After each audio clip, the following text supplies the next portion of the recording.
ഇന്ന് നമുക്ക് വളരെ മനോഹരമായ ഒരു പ്രണയകഥ നോക്കിയാലോ. ഇപ്പോൾ നമ്മൾ ഒരാളെ പ്രണയിക്കുകയാണെന്നുണ്ടെങ്കിൽ അയാളെ നമ്മളെ ഇട്ടിട്ട് പോയി കഴിഞ്ഞാൽ ചിലരാണെങ്കിലോ അതിൽ തന്നെ അങ്ങ് ജീവിക്കും. എന്നാൽ മറ്റു ചിലരാണെങ്കിലോ അതിൽ നിന്നെല്ലാം പുറത്തു വന്നിട്ട് അതിനേക്കാൾ മനോഹരമായ ഒരു ജീവിതം ജീവിക്കും. ഇപ്പോൾ ഒരാൾ ഉപേക്ഷിച്ച് പോയ കാര്യം മറ്റൊരാളുടെ കയ്യിൽ കിട്ടുമ്പോൾ അയാൾക്കത് മനോഹരമാക്കാൻ കഴിയുമെന്നൊക്കെ പറയില്ലേ, അത് തന്നെയാണ് ഈ സിനിമയുടെ കഥയും. ഈ അടുത്തിടെ OTT റിലീസായ സിനിമയാണ് 8 വസന്തലു. എങ്കിൽ നമുക്ക് വേഗം സിനിമയുടെ കഥയിലേക്ക് കിടക്കാം. അതിനു മുൻപായിട്ട് വീഡിയോ കാണുന്ന കൂട്ടുകാർ ഒന്ന് ലൈക്ക് ചെയ്തിട്ട് കാണാൻ മറക്കരുതേ. സിനിമ തുടങ്ങുമ്പോൾ നായികയെ ശ്രുതിയെ കാണിക്കുന്നു. ശ്രുതിക്ക് വിവാഹപ്രായമൊക്കെ കഴിഞ്ഞിട്ടും വിവാഹമൊന്നും കഴിച്ചിട്ടില്ല. അമ്മയ്ക്കൊപ്പമാണ് അവൾ താമസിക്കുന്നതും. വീട്ടിൽ ആരോ ഒരാൾ വന്നതറിഞ്ഞ് ശ്രുതി കരഞ്ഞുകൊണ്ട് ഓടിപ്പോവുകയാണ് ചെയ്യുന്നതും. ശ്രുതിയുടെ ജീവിതത്തിൽ ഇതിനു മുൻപ് എന്തൊക്കെ കാര്യങ്ങളാണ് സംഭവിച്ചതെന്ന് ഒരു ഫ്ലാഷ് ബാക്ക് വഴിയാണ് നമ്മളെ കാണിക്കുന്നത്. 2013 കാലഘട്ടം. കഥ നടക്കുന്നത് ഊട്ടിയിലാണ്. ഊട്ടിയിലെ കരാട്ടെ ട്രെയിനിങ് സെന്റർ. അവിടെ ഒരുപാട് സ്റ്റുഡൻസിനൊപ്പം ജ്യോതിയും കാർത്തിക്കും ഉണ്ടായിരുന്നു. മാസ്റ്ററിന് സുഖമില്ലാത്തതായതുകൊണ്ട് മാസ്റ്റർ ലീവാണ്. അതുകൊണ്ട് തന്നെ ജ്യോതിയും കാർത്തിക്കും ചേർന്നുമാണ് സെന്ററിലെ കാര്യങ്ങളൊക്കെ നോക്കുന്നത്. അവിടേക്ക് കഥാനായകനായ വരുൺ എത്തും. വരുൺ ആണെങ്കിൽ ഒരു പണക്കാരന്റെ മകനാണ്.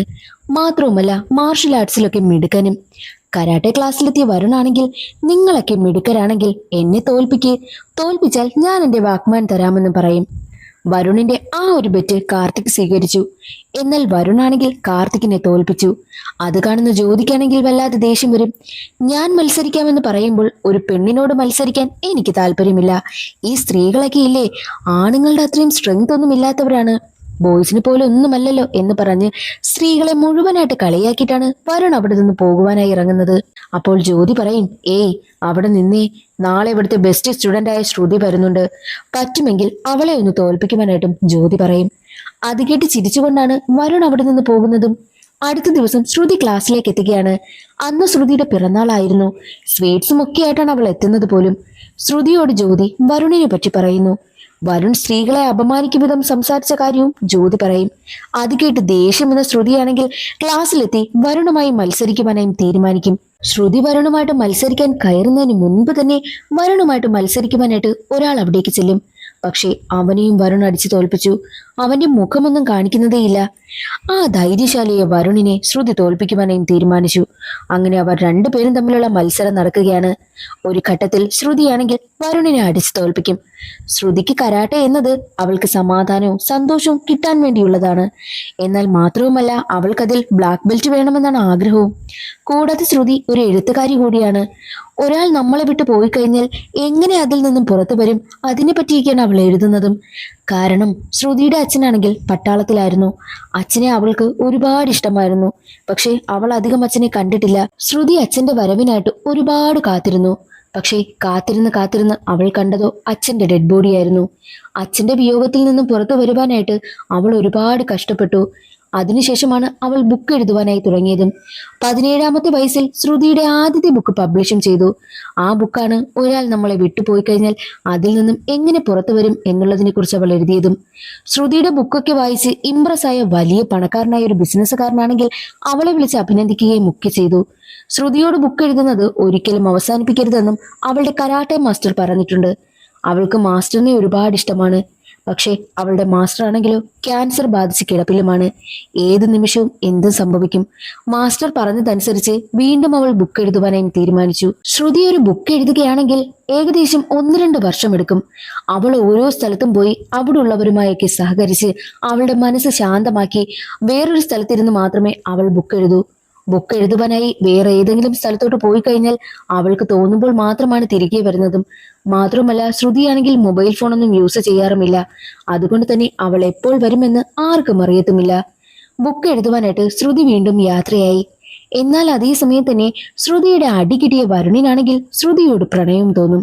ശ്രുതിയെക്കുറിച്ച് അറിയുവാനായിട്ട് കാർത്തിക്കിനടുത്താണ് അവൻ എത്തുന്നതും. ശ്രുതി ബുക്ക് എഴുതുവാനായി ആരംഭിച്ചു കഴിഞ്ഞാൽ 1-2 വർഷം കഴിഞ്ഞ് പോയിടത്തു നിന്നും തിരികെ വരുമെന്നും കാർത്തിക്കിൽ നിന്നും വരുൺ അറിയും. ശ്രുതിക്ക് വേണ്ടി കാത്തിരിക്കുവാനായിട്ടും വരുൺ തീരുമാനിക്കും. വരുണിന് കരാട്ടെ അല്ലാതെ മ്യൂസിക്കിലും താല്പര്യമുണ്ട്. ശ്രുതിയെ കാത്തിരുന്നു. ഒടുവിൽ വീണ്ടും കാർത്തിക്കിനോട് അവൻ അന്വേഷിക്കുമ്പോൾ ശ്രുതി ഡിസംബറിൽ എത്തുമെന്ന് കാർത്തിക് വഴി വരുൺ അറിയും. ഈ കാർത്തിക്കിനാണെങ്കിൽ ജ്യോതിയെ ഒരുപാട് ഇഷ്ടമാണ്. ജ്യോതിയെ പ്രപ്പോസ് ചെയ്യുമ്പോൾ അച്ഛനെ എതിർക്കുവാനായിട്ട് തനിക്ക് താല്പര്യമില്ല. മാത്രവുമല്ല, ഈ പ്രണയം എന്നത് വല്ലാത്തൊരു വേദനയാ. അഥവാ വിവാഹം കഴിക്കാൻ പറ്റിയില്ലെങ്കിൽ ആ ഒരു വേദന മനസ്സിൽ നിന്ന് തന്നെ പോകില്ല. അതുകൊണ്ട് എനിക്ക് ആ ഒരു വേദന സഹിക്കാൻ താല്പര്യമില്ല എന്ന് പറഞ്ഞ് കാർത്തികിനെ അവൾ ഒഴിവാക്കുന്നു. കാർത്തികിനും അത് ഒരുപാട് വിഷമമാകും. അങ്ങനെ ഇരിക്കെ തന്റെ ബുക്ക് എഴുതുന്ന പരിപാടി എല്ലാം കഴിഞ്ഞ് ശ്രുതി നാട്ടിലേക്ക് എത്തി. അവളെ കൂട്ടിക്കൊണ്ടുവരുവാനായി പോയത് കാർത്തികായിരുന്നു. ശ്രുതിയെ അന്വേഷിച്ച് വരുൺ നടക്കുന്ന കാര്യമെല്ലാം കാർത്തിക് ശ്രുതിയോട് പറയും. അങ്ങനെ ശ്രുതിക്ക് വരുണിനെ കാണണമെന്ന ആഗ്രഹമുണ്ടായി. ശ്രുതി വരുണിനെ കാണുവാനായും എത്തും. വരുൺ തന്റെ ബാൻഡിനൊപ്പമായിരുന്നു ഉണ്ടായിരുന്നതും. ശ്രുതി വന്നത് കണ്ടതും ശ്രുതിക്ക് വേണ്ടിയിട്ടാണ് പിന്നീട് വരുൺ പാട്ട് പാടിയതും. ശ്രുതിക്കാണെങ്കിൽ അത് മനസ്സിലാകുന്നുമുണ്ട്. ശ്രുതി അധികം ഒന്നും മൈൻഡ് കൊടുക്കില്ല. അവളോട് സംസാരിക്കുവാനായി എത്തിയ വരുണിനോട് വീട്ടിൽ അമ്മ കാത്തിരിക്കുകയാണെന്ന് പറഞ്ഞ് അവൾ അവിടെ നിന്നും പോകുന്നു. വരുണിന്റെ വീട്ടിലാണെങ്കിൽ അച്ഛനും അമ്മയുമാണുള്ളത്. അവരാണെങ്കിലോ നല്ല കാശുള്ള കുടുംബത്തിലും. അച്ഛന് സ്വന്തമായിട്ട് എസ്റ്റേറ്റ് ഒക്കെ ഉണ്ട്. അച്ഛന് വരുൺ അമേരിക്കയിലേക്ക് പോയി മ്യൂസിക്കിലൊന്ന് സെറ്റ് ആയതിനു ശേഷം അച്ഛനും കൂടെ അമേരിക്കയിൽ പോകണമെന്നാണ് ആഗ്രഹവും. ശ്രുതിയുടെ വീട്ടിലാണെങ്കിൽ അമ്മ മാത്രമാണുള്ളത്. വരുണിന്റെ അച്ഛന് രാഷ്ട്രീയക്കാരനായ ഒരു ഫ്രണ്ടുണ്ട്. ആ ഒരു ഫ്രണ്ടിന്റെ വീട്ടിൽ ഇടയ്ക്കിടയ്ക്ക് ഇവർ പോകും. എന്നാൽ ആ ഫ്രണ്ടിന്റെ മകൾക്കാണെങ്കിൽ വരുണിനെ ഒരു നോട്ടമുണ്ട്. അവരുടെ വീട്ടിൽ വരുണൊക്കെ വരുമ്പോഴൊക്കെ ആ പെൺകുട്ടി കൊഞ്ചി കുഴയാനായി വരുണിനടുത്തെത്തും. പക്ഷെ അവനാണെങ്കിലും അവളെ ഒഴിവാക്കി കളയും. അവരുടെ വീട്ടിൽ നിന്നും ഒരിക്കൽ വരുന്ന വഴിയിൽ ശ്രുതിയെ കാണുകയാണ്. ശ്രുതിയാണെങ്കിലും ബസ് സ്റ്റോപ്പിലിരിക്കുന്നു. ശ്രുതി ഇരിക്കുന്നത് കണ്ടതും വരുണിന് ആകെ ടെൻഷൻ. അച്ഛനെയും അമ്മയും വീട്ടിലാക്കിയിട്ട് ദേ ഒരു 10 മിനിറ്റ് ഞാൻ വരുന്നു എന്ന് പറഞ്ഞ് വരുൺ നേരെ കാറുമെടുത്ത് ബസ് സ്റ്റോപ്പിലേക്കും പോകും. അതും രാത്രിയായിരുന്നല്ലോ. ശ്രുതിയോട് വിവരം അന്വേഷിക്കുമ്പോൾ ഫ്രണ്ടിന്റെ ബർത്ത്ഡേ പാർട്ടിക്ക് പങ്കെടുക്കുവാനായി പോവുകയാണെന്നും കാർത്തിക് വരും, പക്ഷേ അവന്റെ വണ്ടി കംപ്ലൈന്റ് ആയെന്നും ശ്രുതി പറയുന്നു. അത് കേട്ട വരുണാണെങ്കിൽ ശ്രുതിയെ ഫംഗ്ഷൻ നടക്കുന്നിടത്ത് കൊണ്ടുവിടാമെന്ന് പറയും. ശ്രുതിയും ഓക്കെ പറയുകയാണ്. കാരണം രാത്രിയല്ലേ. രണ്ടാളും കാറിൽ പോകുന്ന സമയം ഒരുപാട് സംസാരിക്കും. ഫംഗ്ഷൻ നടക്കുന്നിടത്ത് എത്തിയ സമയത്ത് നാളെ നമുക്കൊന്ന് മീറ്റ് ചെയ്താലോ, ഒരു കോഫി കുടിക്കാമെന്നും വരുൺ പറയുമ്പോൾ അത് വേണ്ട, വേണമെങ്കിൽ എന്നോടൊപ്പം ഫംഗ്ഷന് വാ, ഇവിടെ കോഫിയൊക്കെ ഉണ്ടല്ലോ, ഇവിടെ ഇരുന്ന് നമുക്ക് ഒരുപാട് സംസാരിക്കാമെന്നും ശ്രുതി പറയും. എന്നാൽ തനിക്ക് നല്ല പനിയാണെന്നും തലവേദനയുണ്ടെന്നും ഒക്കെ വരുൺ പറയുമ്പോൾ ശ്രുതിക്കാണെങ്കിൽ വരുണിനോട് സഹതാപം തോന്നും. സുഖമില്ലാതിരുന്നിട്ടും തനിക്ക് വേണ്ടിയിട്ട് വണ്ടി ഓടിച്ച് ഇവിടം വരെ വന്നല്ലോ എന്നാണ് അവൾ ചിന്തിക്കുന്നതും. അങ്ങനെ ശ്രുതി വരുണിനോട് യാത്രയും പറഞ്ഞ് ഫംഗ്ഷന് പങ്കെടുക്കുവാനായും പോയി. വരുണും വീട്ടിലേക്ക് വന്നു. വരുണിനാണെങ്കിൽ ഒരു സോങ് വലിയ ഇഷ്ടമായിരുന്നു. ആ സോങ് അവന് ട്രാൻസ്ലേറ്റ് ചെയ്ത് കൊടുത്തതും ശ്രുതിയായിരുന്നു. അതെല്ലാം കഴിഞ്ഞ് ബുക്ക് പബ്ലിഷൊക്കെ ചെയ്യുന്നത് സംബന്ധിച്ച് ശ്രുതി കാശ്മീരിലേക്കും പോകും. ശ്രുതി പോയതോടുകൂടി വരുണിന് ആകെ സങ്കടം. ഒരിക്കൽ ശ്രുതി താമസിക്കുന്ന സ്ഥലത്ത് ആരോ ഡോറിൽ മുട്ടുന്നു. ഡോറ് തുറന്നു നോക്കുമ്പോൾ കാണുന്നത് ഒരു പ്രേസ് ഇരിക്കുന്നതാണ്. അതെന്തെന്നറിയുവാനായിട്ട് അവൾ അതെടുത്തു നോക്കുന്നു. അപ്പോൾ ശ്രുതിക്ക് മുന്നിലേക്ക് ദേ വരുൺ വന്ന് നിൽക്കുന്നു. ഈ ശ്രുതിക്കാണെങ്കിലോ ഫോണൊന്നുമില്ല. അവൾ ഫോൺ യൂസ് ചെയ്യാറില്ലെന്ന് പറഞ്ഞില്ലേ. ശ്രുതി എവിടെയെങ്കിലും പോകുന്നതിന് മുൻപായിട്ട് ആ കാര്യങ്ങളെല്ലാം കാർത്തികിനോട് പറഞ്ഞിട്ടാണ് പോകുന്നത്. എവിടെയാണ് താമസിക്കുന്നതെന്നും കാർത്തികിനും പിന്നെ ശ്രുതിയുടെ അമ്മയ്ക്കും അറിയാം. അങ്ങനെ വരുണാണെങ്കിൽ കാർത്തികിൽ നിന്നും ശ്രുതി എവിടെ പോയെന്നും എവിടെയാണ് താമസിക്കുന്നതെന്നും മനസ്സിലാക്കിയിട്ടാണ് അവിടേക്ക് എത്തിയതും. നീ ട്രാൻസ്ലേറ്റ് ചെയ്തു തന്ന സോങ്ങിന് എനിക്ക് കിട്ടിയ പ്രൈസ് ആണിത്, അത് നിനക്ക് തന്നെ തരണമെന്ന് കരുതി അതാ ഞാൻ ഇവിടേക്ക് വന്നതെന്നും വരുൺ പറയുന്നു. അത് കേട്ട് ശ്രുതിയാണെങ്കിൽ പുഞ്ചിരിക്കുകയാണ്. അത് കേട്ടതും അവളാണെങ്കിൽ കുറച്ചു കാര്യം ചിന്തിക്കും. അത്രയും ദൂരം, അതും ശ്രുതിക്ക് വേണ്ടിയിട്ട് വരുൺ വന്നല്ലോ. അവന്റെ ആ ഒരു മനസ്സിനെ പറ്റിയാണ് ശ്രുതി ചിന്തിക്കുന്നത് പോലും. പ്രണയം തോന്നാൻ ഇതിൽ കൂടുതൽ വല്ല കാരണങ്ങളും വേണോ? ശ്രുതി വരുണിനെ കാശ്മീരി ചുറ്റിക്കാണിക്കുവാനേയും കൊണ്ടുപോകും. താൻ 10 ആഴ്ച കഴിഞ്ഞു മാത്രമേ നാട്ടിലേക്ക് തിരികെ വരൂവെന്ന് ശ്രുതി പറയുന്നു. ശ്രുതിക്ക് ആകെ ഫ്രീ ഉള്ളത് സൺഡേ മാത്രമാണെന്നറിഞ്ഞ വരുൺ ആണെങ്കിൽ പിന്നീടുള്ള സൺഡേ എല്ലാം ശ്രുതിയെ കാണുവാനായിട്ട് കാശ്മീരിലേക്ക് എത്തും. എല്ലാ സൺഡേയും അവൻ വരുമായിരുന്നു. കാശ്മീരും അവൾ കൊണ്ടുപോയി ചുറ്റിക്കാണിക്കും. അവർക്കിടയിൽ നല്ലൊരു ബോണ്ടിങ് ഉണ്ടാവുകയാണ്. ആദ്യത്തെ ആഴ്ചയും രണ്ടാമത്തെ ആഴ്ചയും അങ്ങനെ എല്ലാ ആഴ്ചയും അവൻ വരും. എല്ലാ ആഴ്ചയിലെയും ഞായറാഴ്ച വരുൺ വരുന്നത് പതിവായിരുന്നല്ലോ. എന്നാൽ 8ാമത്തെ ആഴ്ചയാണെങ്കിൽ വരുൺ വന്നില്ല. വരുണിനെ കാത്തിരിക്കുകയായിരുന്നു ശ്രുതിയും. ആ ഒരാഴ്ച വന്നിട്ട് നമുക്ക് താജ്മഹലൊക്കെ പോയി കാണാമെന്നായിരുന്നു വരുൺ ശ്രുതിയോട് പറഞ്ഞതും. എന്നാൽ എല്ലാ ആഴ്ചയിലും വരുൺ വരാറുണ്ട്. പക്ഷെ ഈ ആഴ്ച വരുൺ വരാത്തത് കൊണ്ട് ആദ്യമായിട്ടാണ് അവൾക്ക് വരുണിനെ കുറിച്ച് ആലോചിച്ച് വല്ലാതെ ഫീൽ ചെയ്യുവാനായും തുടങ്ങിയത്. അവൾക്ക് ടെൻഷൻ. കാരണം അവളുടെ കയ്യിൽ വരുണിന് എന്ത് പറ്റിയെന്ന് അറിയുവാൻ വേണ്ടിയിട്ട് ഒരു ഫോൺ പോലും ഇല്ലല്ലോ വിളിച്ച് തിരക്കാൻ. ആ ഒരു ടെൻഷനായിരുന്നു അവൾക്ക്.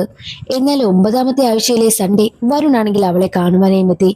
അവർ രണ്ടുപേരും ഒരു കോഫി ഷോപ്പിൽ ഇരിക്കുകയാണ്. അല്ല, എല്ലാ ആഴ്ചയിലും ഞായറാഴ്ച എന്നെ കാണുവാനായിട്ട് നീ ഇവിടേക്ക് വരുമല്ലോ. വീട്ടിലപ്പോൾ എന്ത് പറയുമെന്ന് ശ്രുതി ചോദിക്കുമ്പോൾ ഞാൻ പറയുന്നത് ചെന്നൈയിലൊരു മ്യൂസിക് കോഴ്സിൽ പങ്കെടുക്കാൻ പോകുന്നെന്നാ. അത് പറഞ്ഞ് രണ്ടുപേരും ചിരിക്കും. സംസാരിച്ചു കൊണ്ടിരിക്കുന്നതിനിടയിൽ തന്നെ വരുൺ തനിക്ക് ശ്രുതിയെ ഒരുപാട് ഇഷ്ടമാണെന്ന് പറഞ്ഞ് അവളെ പ്രപ്പോസ് ചെയ്യുന്നു. എന്നാൽ അത് കേട്ട് ശ്രുതി പൊട്ടിക്കരയുകയാണ് ചെയ്തത്. ശ്രുതിയുടെ അച്ഛൻ ഇല്ലാത്തത് പോലും അവൾക്ക് സഹിക്കാനായി പറ്റുന്നില്ല. പക്ഷേ വരുൺ അവളെ പ്രണയിച്ചിട്ട് അവളെ വിട്ടിട്ട് പോയി കഴിഞ്ഞാൽ അതെങ്ങനെ താങ്ങുമെന്നാണ് അവൾ ചിന്തിക്കുന്നത്. അവൾ ആ ഒരു കാര്യം വരുണിനോട് തുറന്നു പറയുന്നുണ്ട്. ഞാനൊന്ന് ആലോചിക്കട്ടെ, ആലോചിച്ചതിന് ശേഷം മറുപടി പറയാമെന്ന് പറഞ്ഞിട്ടാണ് ശ്രുതി അവിടെ നിന്ന് പോകുന്നതും. വരുണിന്റെ കാര്യം കേട്ടതും അവൾ പൊട്ടിക്കരഞ്ഞിട്ടുണ്ടെന്നുണ്ടെങ്കിൽ അവൾ ഉറപ്പായിട്ടും വരുണിനെ പ്രണയിക്കുന്നു എന്നുള്ള കാര്യം വരുണിന് മനസ്സിലായി. 10ാമത്തെ ആഴ്ച ആയപ്പോഴേക്കും ശ്രുതിയാണെങ്കിൽ ബുക്കിന്റെ കാര്യങ്ങളെല്ലാം റെഡിയാക്കിയിട്ട് അവൾ ഊട്ടിയിലേക്കും പുറപ്പെടും. എന്നാൽ മറ്റൊരു വശത്ത് ശ്രുതിയുടെ ബെസ്റ്റ് ഫ്രണ്ടായ കാർത്തികിനാണെങ്കിൽ ഒരു പ്രശ്നം. അവന്റെ വീട്ടില് 10,000 രൂപ കാണാനില്ല. എന്നാൽ അവന്റെ അച്ഛനാണെങ്കിൽ അവനെയാണ് സംശയിക്കുന്നതും. കാർത്തികിന്റെ അച്ഛന് അവനോട് വലിയ ദേഷ്യമാണ്. ചെറിയ കാര്യത്തിന് പോലും കാർത്തികിനെ ചുമ്മാ കുറ്റം പറയും. കാരണം അവനങ്ങനെ ജോലിക്കും കൂലിക്കൊന്നും പോകുന്നില്ല, അങ്ങനെയൊക്കെ പറഞ്ഞാണ് അവനെ കുറ്റപ്പെടുത്തുന്നതും. കാർത്തികിനാണെങ്കിലോ അച്ഛനൊരു വിലയും കൊടുത്തിട്ടില്ല, അവനെ അങ്ങനെ സ്നേഹിച്ചിട്ടുമില്ല. എന്നാൽ അച്ഛനാണെങ്കിൽ കാർത്തികാണ് കള്ളനെന്ന് പറയുന്നത് കേട്ട് അവനത് താങ്ങാൻ പറ്റിയില്ല. നിങ്ങൾ എന്തിനാ എന്നെ വളർത്തുന്നത്, ഇതിനേക്കാൾ ഭേദം എന്നെ നിങ്ങളങ്ങ് ഉപേക്ഷിക്കുന്നതല്ലേ എന്നൊക്കെ പറഞ്ഞിട്ട് കാർത്തിക് അവിടെ നിന്നിറങ്ങി നേരെ വരുന്നത് അവന്റെ ബെസ്റ്റ് ഫ്രണ്ടായിട്ടുള്ള ശ്രുതിയുടെ വീട്ടിലേക്കാണ്. ശ്രുതിയുടെ വീട്ടിലെത്തുന്ന സമയത്ത് ശ്രുതിയുടെ അമ്മ അവനെ ഒരുപാട് ആശ്വസിപ്പിക്കുന്നു. മറ്റൊരു വശത്ത് വരുണിനെയാണ് കാണിക്കുന്നത്. വരുൺ ആണെങ്കിൽ US-ലുള്ള ഒരു മ്യൂസിക് കോളേജിലേക്ക് കയറുന്നതിന് വേണ്ടിയിട്ട് ഒരു എക്സാം എഴുതിയിരുന്നു. ആ എക്സാമിന്റെ റിസൾട്ട് വന്നിരിക്കുകയാണ്. റിസൾട്ട് വന്നപ്പോൾ അവൻ തോറ്റുപോയി. അവനാണെങ്കിൽ അത് കണ്ടതും പൊട്ടിക്കരയും. അവന്റെ സ്വപ്നങ്ങളാണ് അവിടെ പൊലിഞ്ഞു വീണതും.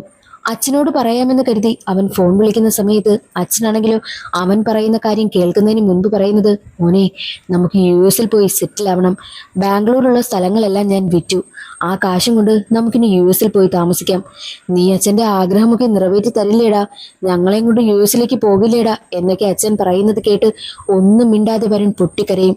അവൻ തോറ്റുപോയി എന്നുള്ള കാര്യം എങ്ങനെയായിപ്പോൾ അച്ഛനോട് പറയുക, ആ ഒരു ചിന്തയാണ് അവന്. അതുകൊണ്ട് തന്നെ അവൻ ഒന്നും പറയാതെ കോളും കട്ട് ചെയ്യുന്നു.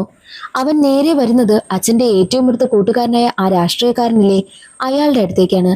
അയാളോട് വന്ന് കാര്യം പറയും. വരുൺ എക്സാമിന് തോറ്റുപോയി എന്ന് മനസ്സിലാക്കിയ രാഷ്ട്രീയക്കാരനാണെങ്കിൽ തന്റെ കൂട്ടുകാരന്റെ മനസ്സിലിരിപ്പും അറിയാമല്ലോ, US-ൽ പോയി സെറ്റിൽ ആകണമെന്ന്. അയാളാണെങ്കിൽ വരുണിന് നേരെ ഒരു കണ്ടീഷൻ വെക്കും. ഒരു കാര്യം ചെയ്യാം, നീ എൻ്റെ മകളെ വിവാഹം കഴിക്കുകയാണെന്നുണ്ടെങ്കിൽ നിനക്ക് ഞാൻ US-ലുള്ള ആ ഒരു മ്യൂസിക് കോളേജിൽ സീറ്റ് വാങ്ങിത്തരാം, നമുക്ക് US-ൽ ആളൊക്കെ ഉണ്ടടേ എന്ന് പറയും. അത് കേട്ട് വരുണാണെങ്കിൽ എന്ത് ചെയ്യണമെന്നറിയാതെ ചിന്തിച്ചു നിൽക്കുകയാണ്. അച്ഛനെ വിഷമിപ്പിക്കരുത്, അത് തന്നെയാണ് അവന്റെ ആഗ്രഹവും. കൃത്യമായ തീരുമാനമൊന്നും എടുക്കാൻ കഴിയാതെ വരുൺ അവിടെ നിന്ന് പോകുന്നു. മറ്റൊരു വശത്ത് ശ്രുതി ഊട്ടിയിലേക്ക് എത്തിയിരിക്കുകയാണ്. അവൾ അവിടെ വരുന്ന സമയത്ത് കാർത്തിക് അവളുടെ വീട്ടിലുണ്ടല്ലോ. അച്ഛനുമായി പ്രശ്നമുണ്ടാക്കി കാർത്തിക് ഇപ്പോൾ ശ്രുതിയുടെ വീട്ടിലാണ് നിൽക്കുന്നതും. കാർത്തികിന്റെ ഫോൺ വഴി അവൾ വരുണിനെ വിളിക്കും. എന്നാൽ വരുൺ ആണെങ്കിൽ കോൾ എടുക്കുന്നതേയില്ല. കോള് കണ്ടിട്ടും വരുൺ മനഃപൂർവ്വം എടുക്കാത്തതാ. അടുത്ത ദിവസം തന്നെ കാർത്തികിനെയും കൂട്ടി ശ്രുതിയാണെങ്കിൽ വരുണിന്റെ വീട്ടിലേക്ക് പോകും. ശ്രുതി വരുന്നത് വരുൺ കാണുന്നുണ്ട്. ഉടനെ തന്നെ തന്റെ വേലക്കാരനോട് ആ വരുന്ന പെൺകുട്ടി അവിടെ നിന്ന് എത്രയും വേഗം പറഞ്ഞു വിടണമെന്ന് പറയുന്നു. വേലക്കാരനാണെങ്കിൽ വരുൺ ഇവിടെ ഇല്ല എന്ന് പറഞ്ഞ് ശ്രുതിയെ പറഞ്ഞു വിടും. ശ്രുതി കാർത്തികിനെയും കൂട്ടി നേരെ വരുന്നത് ഒരു ജ്വല്ലറിയിലേക്കാണ്. അവൾക്ക് മൂക്ക് കുത്തണം. എന്താ ഇപ്പോൾ മൂക്ക് കുത്താൻ അത്യാവശ്യമെന്ന് കാർത്തിക് ചോദിക്കുമ്പോൾ വരുൺ പ്രണയിക്കുന്ന സമയത്ത് ശ്രുതിയോട് പറഞ്ഞിട്ടുണ്ട് അവന് പെൺകുട്ടികള് മൂക്ക് കുത്തുന്നത് ഒരുപാട് ഇഷ്ടമാണെന്ന്. നീയും മൂക്ക് കുത്തിയിട്ട് എൻ്റെ മുന്നിൽ വന്ന് നിന്നാൽ ഞാനും മൂക്ക് കുത്തി വീഴുമെന്ന് അവൻ പറഞ്ഞിരുന്നു. ആ ഒരു കാര്യമെല്ലാം ശ്രുതി കാർത്തികിനോട് പറയുന്നു. അങ്ങനെ അവൾ വേദന സഹിച്ച് മൂക്ക് കുത്തുകയാണ്. മൂക്ക് കുത്തിയതിന്റെ അന്ന് തന്നെ അവൾക്ക് പനിയും പിടിക്കും. അന്നേ ദിവസം രാത്രിയും അവൾ അവന് ഒരുപാട് മെസ്സേജ് അയക്കും. മിസ് യു എന്നൊക്കെ കാർത്തികിന്റെ ഫോൺ വഴി വരുണിന് അയക്കുന്നുണ്ട്. പക്ഷെ ആ മെസ്സേജ് എല്ലാം വരുൺ കാണുന്നു, റിപ്ലൈ ഒന്നും കൊടുക്കുന്നില്ല. അതിന് കാരണമുണ്ട്. തന്റെ അച്ഛനെ വിഷമിപ്പിക്കരുതെന്ന് വരുൺ ചിന്തിക്കും. അതുകൊണ്ട് തന്നെ ആ ഒരു രാഷ്ട്രീയക്കാരൻ പറഞ്ഞ ഓഫറിലെ അത് സ്വീകരിക്കുകയാണ്. അയാളുടെ മകളെ കല്യാണം കഴിക്കുവാനായിട്ടും വരുൺ തീരുമാനിക്കും. അതുകൊണ്ട് തന്നെയാണ് അവൻ ശ്രുതിയെ ഒഴിവാക്കുന്നതും ശ്രുതിയുടെ കോളൊന്നും എടുക്കാത്തതും. അടുത്ത ദിവസം ശ്രുതിയുടെ പിറന്നാളായിരുന്നു. പിറന്നാളിന് നമുക്ക് എവിടെയെങ്കിലും പോയി ഡിന്നർ കഴിക്കാമെന്ന് ശ്രുതി തന്റെ കൂട്ടുകാരിയെ ജ്യോതിയെ വിളിച്ച് പറയും. വരുണിനെയും കൂട്ടിക്കോ എന്ന് ജ്യോതിയോട് പറയുമ്പോൾ ജ്യോതി പറയും, അതിന് വരുൺ ഇന്ന് അമേരിക്കയിൽ പോവുകയാണല്ലോ, നീ അറിഞ്ഞില്ലേ എന്ന് ശ്രുതിയോട് ചോദിക്കുന്നു. അത് കേട്ടതും ശ്രുതി ഞെട്ടിപ്പോകും. ഉടനെ തന്നെ ശ്രുതിയാണെങ്കിൽ വരുണിന്റെ വീട്ടിലേക്ക് പോവുകയാണ്. നല്ല മഴ സമയം. വരുൺ ആണെങ്കിൽ തന്റെ അച്ഛനെയും അമ്മയും കൂട്ടി കാറിൽ എയർപോർട്ടിൽ പോകുവാനായി പുറപ്പെടുന്ന സമയം. കാറിന് മുന്നിലായിട്ട് ശ്രുതി വന്ന് നിൽക്കുകയാണ്. വരുൺ ഗ്ലാസ് താഴ്ത്തിയതും ഉടനെ തന്നെ ശ്രുതി വരുണിനെ കെട്ടിപ്പിടിച്ച് കരയുന്നു. എന്നാൽ വരുൺ ആണെങ്കിൽ അവളെ തള്ളിക്കളഞ്ഞിട്ട് കാർ എടുക്കുവാനായും പറയും. അത് കേട്ട് ശ്രുതി പൊട്ടിക്കരയും. എന്നാൽ അച്ഛൻ പറയുന്നത്, എടാ, നിനക്ക് വേണ്ടിയിട്ട് ഈ മഴയത്ത് ഒരു പെൺകുട്ടി വന്നെന്ന് കരയുകയല്ലേ, അവളോട് പോയി നീ ഒന്ന് സംസാരിച്ചിട്ട് വായെന്നും അച്ഛൻ പറയുന്നു. അച്ഛൻ പറഞ്ഞതുകൊണ്ട് തന്നെ വരുൺ ആണെങ്കിൽ പുറത്തേക്ക് ഇറങ്ങി വരും. പക്ഷേ അവനാണെങ്കിൽ രാഷ്ട്രീയക്കാരന്റെ ആ ഒരു ഓഫർ സ്വീകരിച്ച കാര്യമില്ലേ, അത് മറച്ചു വെച്ചിട്ട് എങ്ങനെയെങ്കിലും അവൾ തന്നെ വെറുക്കണം, ഒരിക്കലും അവനെ ഓർത്ത് വിഷമിച്ചിരിക്കാൻ പാടില്ല എന്ന് ചിന്തിച്ചത് കൊണ്ട് തന്നെ വരുൺ ശ്രുതിക്കടുത്തെത്തിയിട്ട് അവളോട് പറയും, ഞാനേ നിന്നെ യഥാർത്ഥത്തിൽ പ്രണയിക്കുന്നെന്നാണോ നീ കരുതിയത്? ഞാൻ വെറും ടൈം പാസിനാ നിന്റെ പിറകെ നടന്നത്. നീ അത് റിയൽ ലവ് ആണെന്ന് കരുതിയത് എന്റെ തെറ്റല്ല. പിന്നെ ഒരു കാര്യം, ഞാൻ അമേരിക്കയിൽ ഒരു മ്യൂസിക് കോളേജിൽ ചേരുന്നതിന് വേണ്ടിയിട്ട് ഒരു എക്സാം എഴുതിയിരുന്നു. ആ എക്സാം ഞാൻ ഫെയിലായിപ്പോയി. അതിന് കാരണം നീയാ. നിന്നോടൊപ്പം നടന്നത് കൊണ്ടാ ഞാൻ ഫെയിലായി പോയത്. ഇനിയും നിന്നോടൊപ്പം നടന്നു കഴിഞ്ഞാൽ എന്റെ ഭാവിയെ പോകുമെന്നും അവൻ പറയുന്നു. വരുൺ പറയുന്നതെല്ലാം കേട്ട് ശ്രുതിക്ക് വല്ലാതെ ദേഷ്യവും സങ്കടവും ഒക്കെ വരികയാണ്. അവൾ പറയും, നീയല്ലേ എന്റെ പിന്നാലെ ചുറ്റി ചുറ്റി വന്നത്? ഞാനല്ലല്ലോ നിന്നെ പ്രണയിക്കുന്നെന്ന് പറഞ്ഞു വന്നത്. അല്ല, വേറെന്തോ കാരണത്തില് നീ തോറ്റുപോയതിന് നീ എന്റെ മേലെന്തിനാ പഴി കൊണ്ടുവന്നിരുന്നത്? നീയല്ലേ അതിന് കാരണക്കാരൻ. എന്നിട്ട് നീ എന്തിനാ എന്നെ കുറ്റപ്പെടുത്തുന്നത്? നീ പറഞ്ഞ കാര്യങ്ങളെല്ലാം കേട്ട് എന്റെ മനസ്സ് ഉടഞ്ഞു പോവുകയാണ്. എന്റെ മനസ്സിൽ എന്തുമാത്രം ഭാരമുണ്ടെന്നും എന്റെ മനസ്സ് എന്തുമാത്രം വേദനിക്കുന്നെന്നും നിനക്കറിയത്തില്ല. പക്ഷേ എനിക്ക് നിന്റെ കാല് പിടിച്ച് കരയണമെന്നൊക്കെയുണ്ട്. നിന്നെ കെട്ടിപ്പിടിച്ച് എന്നെ വിട്ടിട്ട് പോകരുതെന്ന് എനിക്ക് പറയണമെന്നുണ്ട്. പക്ഷെ ഞാനത് ചെയ്യില്ല. കാരണം എൻ്റെ അമ്മ എന്നെ റാണിയെ പോലെയാ വളർത്തിയത്. അങ്ങനെയുള്ള ഞാൻ ഒരിക്കലും നിന്റെ കാലിലല്ല, ആരുടെയും കാലിൽ വീഴില്ല. എൻ്റെ അമ്മ എന്നെ റാണിയെ കണക്ക് കണ്ട് എനിക്ക് അവരൊരു കിരീടം ചൂടി തന്നിട്ടുണ്ട്. അതൊരിക്കലും ഒരു കാരണത്താലും ഞാൻ മറ്റുള്ളവരുടെ കാൽ കീഴിൽ ഇറക്കി വെക്കില്ല. ഞാനേ അഭിമാനത്തോടു കൂടി ജീവിക്കും. നീ എന്നെ വിട്ടിട്ട് പോയെന്ന് കരുതി ഞാൻ അതുമോർത്ത് ഒരിക്കലും ചിന്തിച്ച് ഒരു മൂലയ്ക്കിരിക്കത്തില്ല. ഞാൻ എൻ്റെ ജീവിതം നോക്കുകയാണ്. നീയല്ലേ പറഞ്ഞത് നിനക്ക് എന്നെ വേണ്ടെന്ന്. എന്നാൽ കേട്ടോ, എനിക്ക് നിന്നെ ഇനി വേണ്ട എന്ന് പറഞ്ഞിട്ട് അവിടെ നിന്നും ധൈര്യത്തോടു കൂടി ശ്രുതി നടന്നു പോകുന്നു. ആ ഒരു സീൻ അവിടെ കട്ടായി. പിന്നീട് കാണിക്കുന്നത് 2016 കാലഘട്ടമാണ്. ശ്രുതിയുടെയൊക്കെ കരാട്ടെ മാസ്റ്റർ മരണപ്പെട്ടിരിക്കുന്നു. മാസ്റ്റർക്ക് മക്കളൊന്നും ഇല്ലാത്തത് കൊണ്ട് തന്നെ ചിത കത്തിക്കുവാനായി തീരുമാനിച്ചിരിക്കുന്ന ശ്രുതിയാണ്. മാസ്റ്ററിന്റെ മരണം ഏറ്റവും കൂടുതൽ ബാധിച്ചത് ശ്രുതിയായിരുന്നു. അതിന് പിന്നിൽ ഒരു കാരണമുണ്ട്. അതാണ് പിന്നീട് ഫ്ലാഷ് ബാക്ക് വഴി കാണിക്കുന്നതും. വരുണുമായി ബ്രേക്കപ്പ് ആയതിനു ശേഷം ആ ഒരു കാരണം ശ്രുതിയെ ഒരുപാട് ബാധിച്ചിരുന്നു.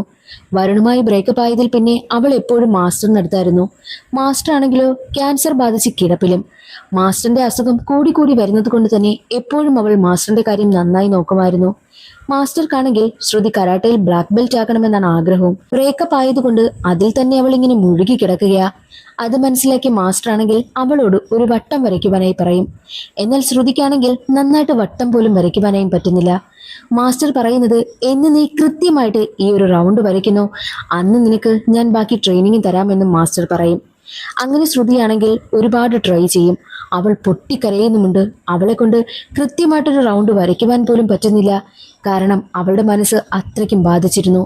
എന്നാൽ അവൾ ഒരുപാട് കഷ്ടപ്പെട്ട് കൃത്യമായിട്ട് ഒരു വട്ടം വരച്ചെടുക്കും. അവളാണെങ്കിൽ ആ ഒരു വട്ടം വരച്ചതോടുകൂടി അവൾക്ക് നല്ല കോൺഫിഡൻസ് ഒക്കെ വന്നു. ഇതിൽ നിന്നെല്ലാം പുറത്തു വരണമെന്നും ശ്രുതി തീരുമാനിച്ചു. അടുത്ത ദിവസം അവൾ പുതിയൊരാളായിട്ടാണ് മാസ്റ്ററിനടുത്തേക്ക് വരുന്നതും. ട്രെയിനിങ്ങിന്റെ അവസാന ഘട്ടത്തിലായിരുന്നു മാസ്റ്റർ മരണപ്പെട്ടതും. മാസ്റ്റർ ആണെങ്കിൽ ശ്രുതിയെ പുതിയ ജീവിതത്തിലേക്ക് കൊണ്ടുവരുവാനായിട്ട് ഒരുപാട് സഹായിച്ചല്ലോ. അതുകൊണ്ട് തന്നെയാണ് മാസ്റ്ററിന്റെ മരണം ശ്രുതിയെ ഒരുപാട് ബാധിച്ചതും. മറ്റൊരു വശത്ത് ജ്യോതിയാണെങ്കിൽ കാർത്തികിനെ കാണുവാനായും എത്തും. ജ്യോതിക്ക് കല്യാണം ഉറപ്പിച്ചിരിക്കുകയാണ്. കാർത്തികിനാണെങ്കിലോ അതൊട്ടും താങ്ങാനായും പറ്റുന്നില്ല. കാർത്തിക് പ്രണയത്തിന് വേണ്ടിയിട്ട് അവളുടെ മുന്നിൽ ഒരുപാട് കെഞ്ചുമെങ്കിലും അവൾ പറയുന്നത്, ഞാൻ നിന്നോട് അന്നേ പറഞ്ഞില്ലേ എനിക്ക് അച്ഛനെ എതിർത്ത് ഒന്നും ചെയ്യുവാനായും പറ്റത്തില്ല എന്ന്. മാത്രമല്ല എനിക്ക് പ്രണയിക്കുവാനായും താല്പര്യമില്ല. അതുകൊണ്ട് ഈ ഒരു കാര്യം പറഞ്ഞതിനെ ബുദ്ധിമുട്ടിക്കരുത് എന്ന് പറഞ്ഞിട്ടാണ് ജ്യോതി അവിടെ നിന്ന് പോകുന്നതും. അവൻ ആ സങ്കടവുമായി നേരെ എത്തുന്നത് ശ്രുതിക്കടുത്തേക്കാണ്. ശ്രുതിയോട് അവൻ എല്ലാ കാര്യവും തുറന്നു പറയും. അത് കേട്ട് ശ്രുതി പറയുന്നത്, എടാ, നീ അതും ആലോചിച്ച് നിന്റെ ജീവിതം വെറുതെ പാഴാക്കി കളയരുത്. നീ അതെല്ലാം വിട്ടുകളഞ്ഞ് പുതിയൊരാളായി മാറാൻ ശ്രമിക്കുന്നു പറയുമ്പോൾ അത് കേട്ട് കാർത്തിക് ചോദിക്കുന്നത്, പ്രണയത്തിന്റെ വേദനയെ നിനക്ക് പറഞ്ഞാൽ മനസ്സിലാകത്തില്ല. നീ ആരെയെങ്കിലും പ്രണയിച്ചിട്ടുണ്ടോ? എങ്കിൽ മാത്രമേ നിനക്കത് മനസ്സിലാകൂ എന്നും കാർത്തിക് പറയും. അത് കേട്ട് തൻ്റെ മനസ്സിലുള്ള ആ ഒരു വേദനയെല്ലാം മറച്ചു വെക്കുകയാണ്. കാരണം വരുണും ഈ ശ്രുതിയും തമ്മിൽ പ്രണയിച്ചിരുന്ന കാര്യമൊന്നും കാർത്തിക്കിന് അറിയത്തില്ല. അതുകൊണ്ട് തന്നെ വരുണിന്റെ കാര്യമൊന്നും ശ്രുതി കാർത്തിക്കിൽ നിന്നും മറച്ചു വെച്ചു. വരുണുമായിട്ട് ബ്രേക്കപ്പ് ആയതിന്റെ വേദന അവൾ അനുഭവിക്കുന്നുണ്ട് എന്നുള്ള കാര്യമെല്ലാം മറച്ചു വെച്ചിട്ട്, ഞാൻ ആരെയും പ്രണയിച്ചിട്ടില്ല, അതുകൊണ്ട് പ്രണയത്തിന്റെ ആ ഒരു വേദനയൊന്നും എനിക്കറിയത്തില്ല. എന്നാലും ഞാൻ നിന്നോട് പറയുകയാ, ഈ ലോകത്ത് വേറെ പെൺകുട്ടികളൊന്നും ഇല്ലാതില്ലല്ലോ. നിനക്ക് വേറെ നല്ല പെണ്ണിനെ കിട്ടും. നീ ഇതെല്ലാം മനസ്സിന്ന് കളഞ്ഞ് നീ നന്നായിട്ട് ജീവിക്കാൻ നോക്കെന്നും ശ്രുതി പറയുന്നു. കാർത്തിക് പറയുന്നത്, എനിക്ക് ജപ്പാനിലൊരു ജോലി റെഡിയായി, അതിന് ട്രെയിനിങ്ങിനൊക്കെ പോകണം. പക്ഷേ എൻ്റെ കയ്യിൽ കാശൊന്നുമില്ല എന്ന് പറയുമ്പോൾ തൻ്റെ കയ്യിൽ കിടന്ന മോതിരം ഊരി ശ്രുതി അവന് നൽകുന്നു. നീ ഈ മോതിരം വെച്ച് ആ കാശുമായിട്ട് ജപ്പാനിലേക്ക് പോകണമെന്നും ശ്രുതി പറയുന്നു. അതനുസരിച്ച് അടുത്ത ദിവസം ട്രെയിനിങ്ങിനായിട്ട് പുറപ്പെടുകയാണ് കാർത്തിക്. ശ്രുതിയാണ് അവനെ യാത്രയാക്കുന്നതും. മാസ്റ്റർ ആഗ്രഹിച്ചതുപോലെ തന്നെ ശ്രുതിയാണെങ്കിൽ കരാട്ടയിൽ ബ്ലാക്ക് ബെൽറ്റ് ആവുകയാണ്. മാത്രവുമല്ല, മാസ്റ്ററിന്റെ ചിതാഭസ്മം ഗംഗയിൽ ഒഴുക്കണമെന്ന് അവൾക്കൊരാഗ്രഹമുണ്ടായിരുന്നു. അതുകൊണ്ട് തന്നെ ചിതാഭസ്മവുമായിട്ട് അവൾ അവിടേക്ക് പോകും. എന്നാൽ അവിടെ റൂം എടുക്കുന്ന സമയത്ത് കുറെ ആണുങ്ങളാണെങ്കിൽ അവളോട് മോശമായിട്ട് പെരുമാറുവാനായും നോക്കി. പുള്ളിക്കാരിയാണെങ്കിൽ കരാട്ടയിൽ ബ്ലാക്ക് ബെൽറ്റ് അല്ലേ, അതുകൊണ്ട് അവന്മാർക്കൊക്കെ നല്ലത് കിട്ടി. അതിനുശേഷം ഗംഗാ നദിയിലെ ചിതാഭസ്മം ഒഴുക്കിയിട്ട് അവളാണെങ്കിൽ കുറച്ച് മനഃശാന്തി കിട്ടുന്നതിന് വേണ്ടിയിട്ട് നേരെ താജ്മഹലിലേക്ക് വരും. താജ്മഹൽ കാണുന്ന സമയത്ത് അവളുടെ മനസ്സിലൂടെ പോകുന്ന ചിന്തയെല്ലാം ഒരാൾ പ്രണയത്തിന് വേണ്ടിയിട്ട് താജ്മഹൽ വരെ കെട്ടി എന്നൊക്കെ അവൾ ചിന്തിക്കുന്നു. എന്നിട്ട് അവൾ തന്റെ മൂക്കുത്തിയിൽ തൊടും. കാരണം അവളുടെ പ്രണയത്തിന് വേണ്ടിയിട്ടല്ലേ അവൾ വേദന സഹിച്ച് മൂക്കൊക്കെ കുത്തിയത്. ശ്രുതി അങ്ങനെ തന്റെ പഴയ ജീവിതത്തിലേക്കും തിരികെ വരികയാണ്. മാത്രമല്ല, ശ്രുതി എഴുതിക്കൊണ്ടിരുന്ന ആ ഒരു ബുക്കിലെ അതൊക്കെ പബ്ലിഷ് ആവുകയും ചെയ്തു. അതാണെങ്കിൽ ഒരുപാട് പേർക്ക് ഇഷ്ടമാവുകയും ചെയ്തിരുന്നു. ആ ഒരു സീൻ അവിടെ കട്ടായി. പിന്നീട് കാണിക്കുന്നത് 2018 കാലഘട്ടമാണ്. ഒരിക്കൽ ശ്രുതിയും ശ്രുതിയുടെ കൂട്ടുകാരിയായ ജ്യോതിയും കൂടി സ്കൂട്ടിയിൽ വരികയായിരുന്നു. അതും നല്ല മഴ സമയം. അപ്പോൾ നോക്കിയതും ഒരാളാണെങ്കിൽ പിക്കപ്പിൽ നിന്നും കുറേ സാധനം തറയിൽ വീണ് കിടന്നത് അയാൾക്ക് എടുത്തു കൊടുത്ത് സഹായിക്കുന്ന ആളിന്റെ പേരാണ് സഞ്ജയ്. ജ്യോതിക്കാണെങ്കിൽ സഞ്ജയെ മുൻപ് പരിചയമുണ്ടായിരുന്നത് കൊണ്ട് തന്നെ സ്കൂട്ടി നിർത്തിയിട്ട് സഞ്ജയോട് സംസാരിക്കുവാനായും തുടങ്ങും. സഞ്ജയ് ആണെങ്കിൽ അയാളെ സഹായിക്കുന്നതൊക്കെ കണ്ട് ശ്രുതിക്ക് സഞ്ജയോട് സഹതാപമൊക്കെ തോന്നുന്നു. മാത്രമല്ല, സഞ്ജയ് ഒരു എഴുത്തുകാരനാണ്. ആ ഒരു കാര്യവും ജ്യോതി ശ്രുതിയോട് പറയും. സഞ്ജയുടെ ബുക്കൊക്കെ വായിക്കണം, സൂപ്പറാണ്, മാത്രമല്ല ആള് നല്ലൊരു വ്യക്തിയാണ് എന്നൊക്കെ പറഞ്ഞ് ജ്യോതിയാണെങ്കിൽ ശ്രുതിയോട് സഞ്ജയെക്കുറിച്ച് ഒരുപാട് പുകഴ്ത്തിയും സംസാരിക്കും. അതെല്ലാം കേട്ട് ഇംപ്രസ് ആയ ശ്രുതിയാണെങ്കിൽ ഉടനെ തന്നെ സഞ്ജയുടെ ഒരു ബുക്ക് എടുത്ത് വായിക്കുവാനായും ആരംഭിക്കുന്നു. ആ ബുക്കിലാണെങ്കിൽ സെക്സ് വർക്ക് ചെയ്യുന്ന ഒരു സ്ത്രീയുടെ കഥയായിരുന്നു എഴുതിയിരുന്നത്. ആ ഒരു സ്ത്രീക്കടുത്തേക്ക് ദിവസവും ഒരാൾ വരും. എന്നാൽ എന്നും വരുന്ന ആളിനെ കണക്കല്ല. അയാളാണെങ്കിൽ നീ കഴിച്ചു, നിനക്ക് സുഖമാണോ എന്നൊക്കെ ചോദിക്കാറുണ്ട്. എന്നും വരുന്ന ആളുകളാണെങ്കിൽ അവരുടെ ശരീരത്തെ മാത്രമേ സ്നേഹിച്ചിരുന്നുള്ളൂ. എന്നാൽ ഈ നല്ലവനായ ഉണ്ണിയാണെങ്കിൽ അവളുടെ മനസ്സിനെയും സ്നേഹിക്കും പോലെയാ. അത് കാരണം അവൾക്ക് അയാളെ ഒരുപാട് ഇഷ്ടമാകുവാനായും തുടങ്ങി. അയാളാണെങ്കിൽ ദിവസവും അവളെ കാണാൻ വരാറുണ്ടായിരുന്നു. ഒരിക്കൽ അയാൾ വന്നിട്ട് പൊട്ടിക്കരയുവാനായും ആരംഭിച്ചു.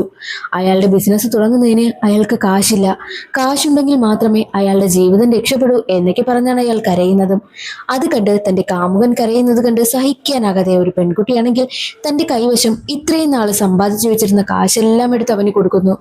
ആ കാശുമായി പോയി അവനാണെങ്കിൽ ബിസിനസ്സും ആരംഭിക്കും. അതിനുശേഷവും അവൻ ബിസിനസ്സിലൊക്കെ രക്ഷപ്പെട്ടു കഴിഞ്ഞപ്പോൾ ഈ പെൺകുട്ടിക്കടുത്തേക്ക് സ്ഥിരം വരാറുണ്ടായിരുന്നു.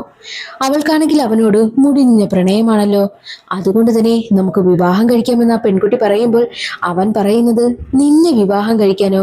നിന്നെയൊക്കെ രാത്രിക്ക് വേണ്ടി മാത്രമേ കൊള്ളാവൂ.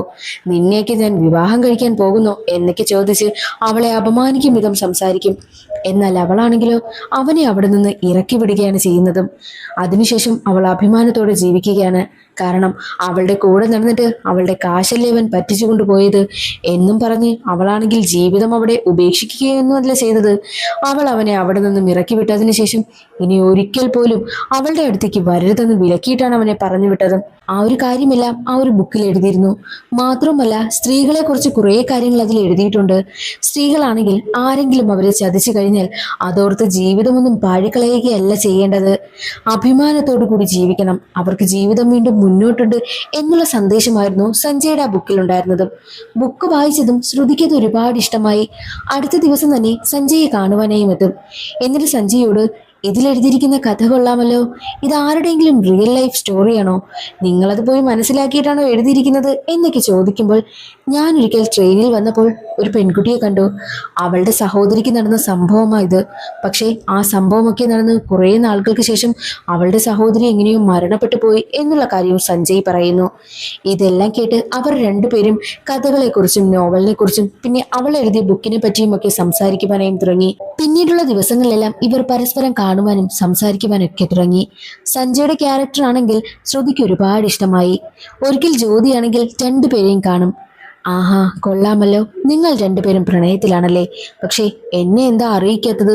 ഞാൻ നിങ്ങളുടെ ഫ്രണ്ട് അല്ലേ എന്നൊക്കെ ജ്യോതി ചോദിക്കും. ജ്യോതിയോട് ശ്രുതി പറയുന്നത്, എനിക്ക് ആദ്യം ഈ ഒരു കാര്യം അവതരിപ്പിക്കേണ്ടത് അമ്മയോടാ, അതിനുശേഷം ബാക്കി എന്തും തീരുമാനിക്കുമെന്നും അവൾ പറയുന്നു.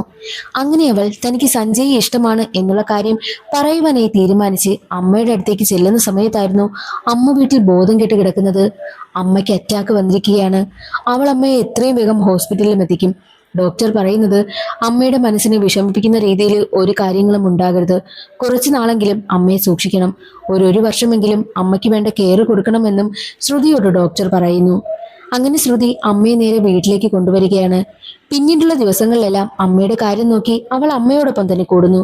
ആ ഒരു വർഷവും അവളാണെങ്കിൽ സഞ്ജയെ കാണുവാനോ മിണ്ടുവാനോ ഒന്നും തന്നെ കൂട്ടാക്കുന്നില്ല. അവളാണെങ്കിൽ പൂർണ്ണമായിട്ടും അമ്മയോടൊപ്പമാണ് ചിലവഴിക്കുന്നത് പോലും. ശ്രുതി സഞ്ജയെ ഒഴിവാക്കുന്നതെല്ലാം അവന് വല്ലാത്ത വേദനയായിരുന്നു. അങ്ങനെ ഒരിക്കൽ ശ്രുതിയെ കാണുന്ന സഞ്ജയ് ആണെങ്കിൽ എന്തിനാ തന്നെ ഒഴിവാക്കുന്നതെന്ന് ചോദിക്കും. അമ്മയുടെ കണ്ടീഷനെല്ലാം അവൾ സഞ്ജയോട് പറയും. ആ സമയത്തായിരുന്നു ശ്രുതി എഴുതിയ ബുക്കൊക്കെ വായിച്ച ഒരു വലിയ പണക്കാരനാണെങ്കിൽ ശ്രുതിയെ ഒരുപാട് ഇഷ്ടപ്പെട്ട് അയാളുടെ മോന് വേണ്ടിയിട്ട് പെണ്ണ് ചോദിച്ച് ശ്രുതിയുടെ വീട്ടിലെത്തുന്നതും. അമ്മയ്ക്കാണെങ്കിലും ഇതിൽ പരം ഇനി സന്തോഷമുണ്ടോ? അത്രയും വലിയ പണക്കാരനല്ലേ തന്റെ മകളെ ആലോചിച്ച് വന്നിരിക്കുന്നതും. തനിക്ക് ഒരുപാട് സന്തോഷമാണ്, വിവാഹത്തിനും സമ്മതമാണെന്ന് അമ്മ പറയുന്നു. അമ്മയാണെങ്കിൽ ആ ഒരു പണക്കാരന്റെ മകന് വേണ്ടിയിട്ട് ശ്രുതിയെ ഓക്കെ പറഞ്ഞ കാര്യം ശ്രുതിയോട് പറയുന്നു. ശ്രുതിയാണെങ്കിലോ റൂമിൽ വന്നിരുന്ന ഒരേ കരച്ചിൽ. അമ്മയെ വിഷമിപ്പിക്കാനായിട്ട് അവൾക്ക് മനസ്സും വരുന്നില്ല. അതുകൊണ്ട് തന്നെ അമ്മയുടെ തീരുമാനം നടക്കട്ടെ എന്നാണ് അവൾ ചിന്തിക്കുന്നതും. അല്ല, ഒരു സംശയം. വരുൺ അച്ഛന് വേണ്ടിയിട്ട് അവന്റെ പ്രണയം ഉപേക്ഷിച്ചപ്പോൾ ശ്രുതിയാണെങ്കിൽ ഒരുപാട് ഡയലോഗ് അടിച്ചിട്ടല്ലേ വരുണിന്റെ അടുത്ത് നിന്ന് പോയത്. എന്നിട്ടിപ്പോൾ ശ്രുതിയാണെങ്കിലോ അമ്മയ്ക്ക് വേണ്ടിയിട്ട് സഞ്ജയ് ഉപേക്ഷിച്ചു. അപ്പോൾ അത് തെറ്റായിട്ട് ശ്രുതിക്ക് തോന്നില്ലേ? എന്തോ കഥയിൽ ചോദ്യമില്ലെന്നല്ലേ. നമുക്ക് കഥയിലേക്ക് തന്നെ പോകാം. ശ്രുതിയുടെ മനസ്സിൽ സഞ്ജയെ കുറിച്ചുള്ള ഓർമ്മകൾ കടന്നു വന്നുകൊണ്ടേയിരുന്നു. പക്ഷേ അമ്മയ്ക്ക് വേണ്ടിയിട്ട് അവൾ സഞ്ജയെ പൂർണ്ണമായും മറക്കുവാനായും തീരുമാനിച്ചു. ശ്രുതിയുടെ കല്യാണം ഉറപ്പിച്ച കാര്യമാണെങ്കിൽ അവളുടെ കൂട്ടുകാരനായ കാർത്തിക് അറിയും. മാത്രവുമല്ല, സഞ്ജയും ശ്രുതിയും തമ്മിൽ പ്രണയത്തിലായിരുന്നു എന്നുള്ള കാര്യവും ജ്യോതി വഴിയും കാർത്തിക് അറിയുകയാണ്. ശ്രുതിയുടെ മനസ്സ് എന്താണെന്നുള്ള കാര്യം കാർത്തിക്കിനറിയാം. ശ്രുതിയുടെ വിഷമം എങ്ങനെയെങ്കിലും മാറ്റണം. അവൾ ആഗ്രഹിക്കുന്ന ജീവിതം അവൾക്ക് കൊടുക്കണമെന്നും കാർത്തിക് തീരുമാനിക്കുന്നു. അതുകൊണ്ട് തന്നെ ജപ്പാനിൽ നിന്ന് നാട്ടിലേക്ക് വന്ന കാർത്തിക് ആണെങ്കിൽ സഞ്ജയും ശ്രുതിയും തമ്മിലുള്ള റിലേഷൻഷിപ്പിന്റെ കാര്യം അമ്മയോട് പറയും. അമ്മ ദേഷ്യപ്പെടുമെന്നാണ് കാർത്തിക്കും ജ്യോതിയും കരുതിയത്. പക്ഷേ അമ്മ ചിരിക്കുകയാണ് ചെയ്തത്. അവൾക്ക് ഇങ്ങനെയൊരു ഇഷ്ടമുണ്ടായിരുന്നെങ്കിൽ എന്നോട് പറയാമായിരുന്നു. പക്ഷേ ഞാൻ അവൾക്കെതിരായിട്ടൊരു തീരുമാനമെടുത്തല്ലോ, അത് തെറ്റാണ്. ആ ഒരു വിവാഹം നടന്നൂടാ. എൻ്റെ മകളുടെ ഇഷ്ടത്തിനൊത്ത് മാത്രമേ വിവാഹം നടക്കാവൂ എന്ന് ചിന്തിച്ച് അമ്മയാണെങ്കിൽ നേരെ ആ ഒരു പണക്കാരൻ്റെ വീട്ടിൽ ചെന്നിട്ട് കല്യാണം വേണ്ട എന്നുള്ള കാര്യം പറയുന്നു. കാരണവും അമ്മ തുറന്നു പറയുന്നുണ്ട്.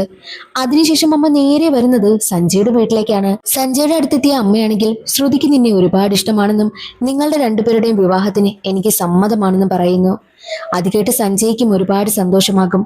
സഞ്ജയ് പറയുന്നത്, ഞാൻ ശ്രുതിയെ 1 വർഷമായിട്ടല്ല പ്രണയിക്കുന്നത്, 8 വസന്തകാലം ഞാൻ അവളെ പ്രണയിച്ചു. 8 വർഷമായിട്ട് ഞാൻ അവളെ മനസ്സിൽ കൊണ്ട് നടക്കുകയാണ്. അമ്മ ഈ ലെറ്റർ അവളെ ഏൽപ്പിക്കണം. അവളോടിത് വായിച്ചു നോക്കാൻ പറയണമെന്ന് പറഞ്ഞ് ഒരു ലെറ്റർ ഏൽപ്പിക്കുകയാണ്. ആ ലെറ്ററുമായിട്ട് അമ്മ നേരെ ശ്രുതിക്കടുത്തെത്തി.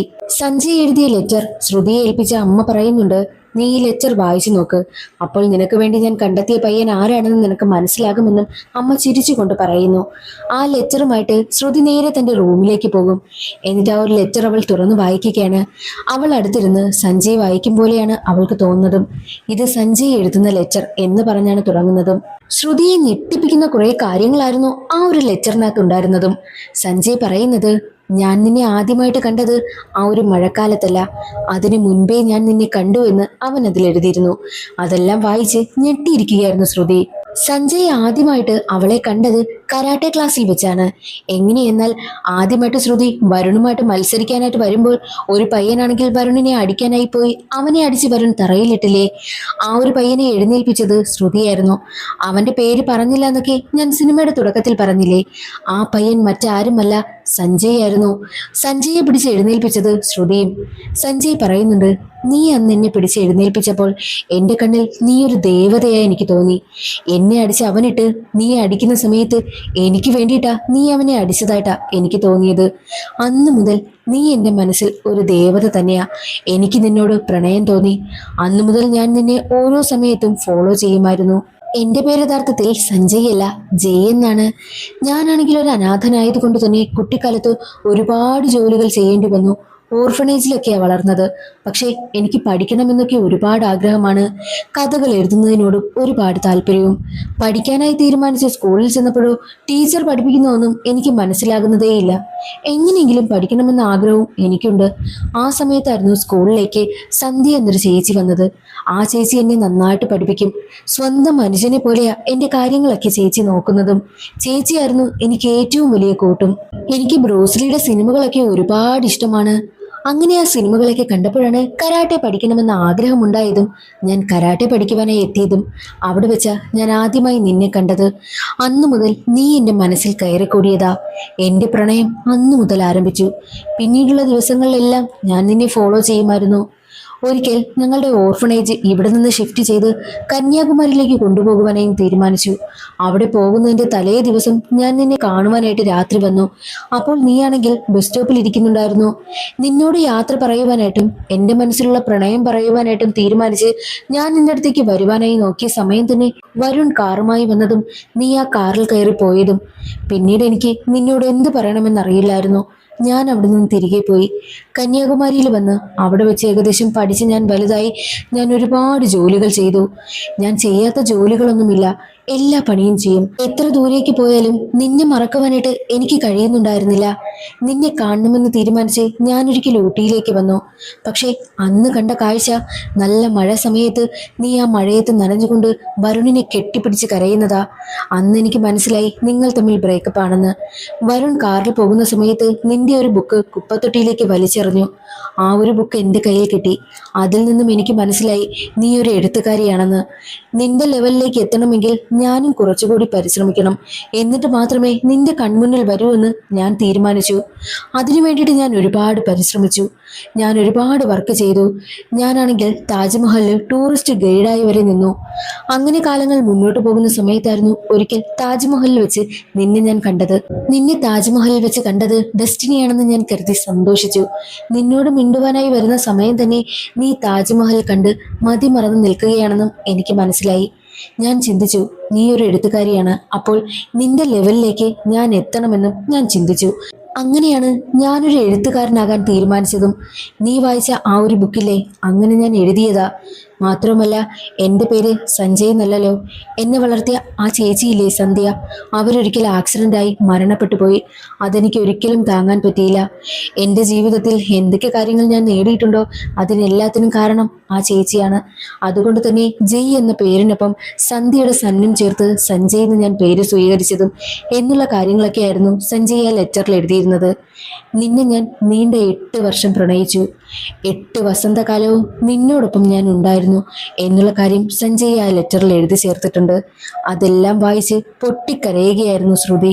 ലെറ്റർ വായിച്ച ശ്രുതിക്ക് സഞ്ജയ് തന്നെ അത്രയ്ക്കും പ്രണയിച്ചിരുന്നു. അതും 8 വർഷം അവളെ പ്രണയിച്ചിരുന്നു എന്നുള്ള കാര്യമെല്ലാം അവൾക്കിപ്പോൾ മനസ്സിലായല്ലോ.